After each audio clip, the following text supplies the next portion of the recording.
വിദ്യാഭ്യാസ സ്ഥാപനങ്ങൾക്ക് നാളെ ബുധനാഴ്ച ദിവസം അവധി സാധ്യത. ഇങ്ങനെ വീഡിയോയിലേക്ക് മുൻപ് വീഡിയോ ലൈക്ക് ചെയ്യുക, ചാനൽ സബ്സ്ക്രൈബ് ചെയ്യുക. ഈ വരുന്ന ഓഗസ്റ്റ് സെപ്റ്റംബർ മാസം അങ്ങോട്ട് ധാരാളം ചിത്രങ്ങൾ OTT റിലീസ് ചെയ്യും. നമ്മുടെ ചാനൽ ഭാഗം പരിശോധിച്ചാൽ നിങ്ങൾക്ക് ആ വീഡിയോയ്ക്ക് കാണാൻ വേണ്ടി സാധിക്കുന്നതായിരിക്കും.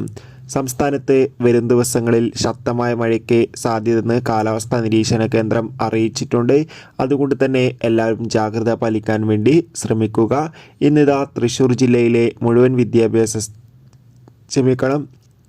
ഇന്ന് പാലക്കാട് ജില്ലയിലെ മുഴുവൻ വിദ്യാഭ്യാസ സ്ഥാപനങ്ങൾക്കും കനത്ത മഴ കാരണം അവധി പ്രഖ്യാപിച്ചിട്ടുണ്ട്. ഇപ്പോൾ ഇതാ നാളെയും അവധി ലഭിച്ചേക്കാം. നാളെ മിക്കവാറും കണ്ണൂർ, കാസർഗോഡ് ജില്ലകളിലൊക്കെ അവധി സാധ്യത കാണുന്നുണ്ട്. കാരണം കണ്ണൂർ, കാസർഗോഡ് ജില്ലകളിലൊക്കെ ഓറഞ്ച് അലർട്ടാണ് പ്രഖ്യാപിച്ചിട്ടുള്ളത്. ഇനി എന്തെങ്കിലും വിദ്യാഭ്യാസ സ്ഥാപനങ്ങൾക്ക് അവധി ലഭിച്ചാൽ ആ അപ്ഡേഷൻ നിങ്ങളിലേക്ക് എത്തിക്കും. കൂടുതൽ അപ്ഡേഷനുമായി കാണുന്നവരെ ബൈ.